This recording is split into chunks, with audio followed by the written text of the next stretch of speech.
versus someone explaining it to it in a simpler way, and then you do understand it. Maybe you've tried to explain like a dream to someone before, and you just can't put the sensations, right? What it is, you can't put it into words, right? So there's some things that maybe just can't even be captured, right, by language. So there are these barriers to testimony that do not happen with our own immediate sense perception. So when they conflict, when our experience conflicts with what someone else has told you, what do you think Hume is going to say you should side with? Because of that simple truth that your experience is more reliable, right, than the testimony of others, if they conflict, you should trust your experience. Okay, now, again, that doesn't mean that we're always going to end up being right, right? But the idea is that maybe if you experience being wrong enough, then that's new evidence in your arsenal, right, to update your belief down the line. So again, this is maybe something with kids, like telling kids about something like, oh, do you know that there are black swans? There aren't any black swans. Swans are only white, right? Like that's a truth for them. They just haven't experienced enough variety in the animal kingdom yet, right? To see that there are animals of all different colors, right? So again, what is clearly true to us based on our experience changes, right? So that's not going to necessarily give us truth, just trusting your experience over the testimony of others, right? We're not perfect. But the idea is that given the reliability of each of those, right, when they conflict, you ought to select your experience. And hopefully your experience will be broad enough and diverse enough to capture more truths in the world. Okay, so according to Hume, then, our individual sense perception favors the laws of nature and not miracles, right?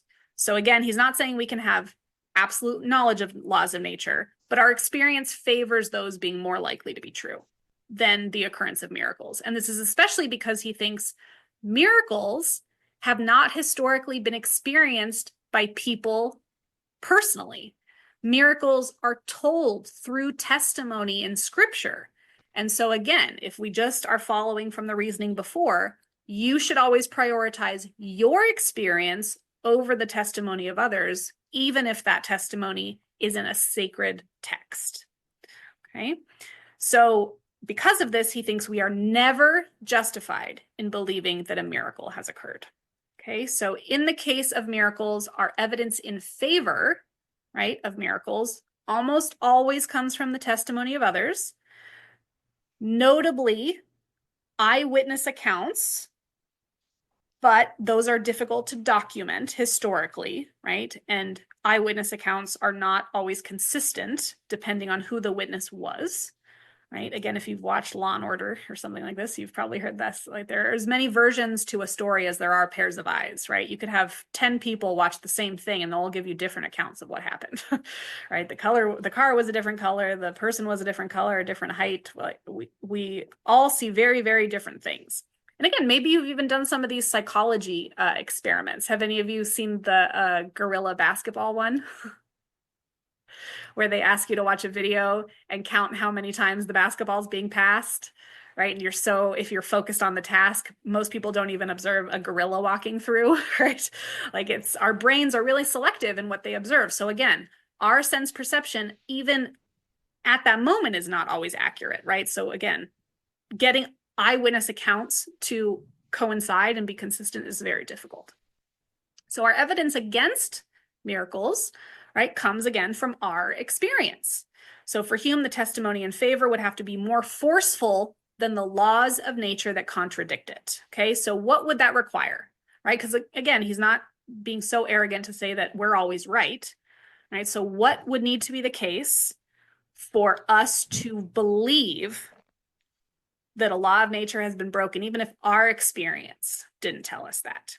And so this is slide 26. He's going to give us a set of criteria here, right? Necessary and sufficient conditions for rationally believing in a miracle based on other people's testimony. So first, there have to be a sufficient number of witnesses of one, good sense, right? They have to understand what they're seeing.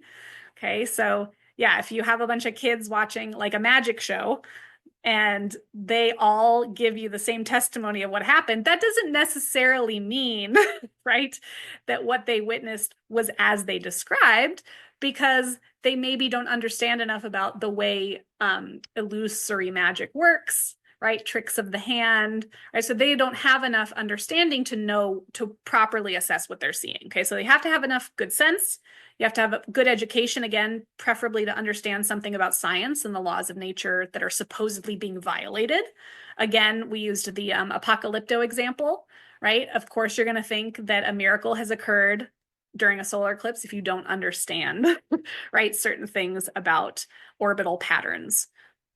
The next thing is, of course, integrity. You have to be able to trust these eyewitnesses, right? We have to be able to believe what they're telling us, which means that we should be able to judge them based on their reputation, right? Have they been truthful in the past, right? Do they have a history of giving accurate testimony? Okay, and then finally, they need to have observed this event in public, right? Not in a situation, again, where someone could be controlling the outcome, right? Manipulating the experience. There are even some cool places in California that are like full of optical illusions, where like balls seem to roll uphill, right? And all these things. But the idea there is that you're not in an environment conducive to seeing things as they actually are, right? You're in an environment that is made to trick the eye. And so again, we want to make sure that it is a public space, but for him, that means not able to be tricked, right? Not able to be interfered with by someone who's trying to confuse you into something else. All right.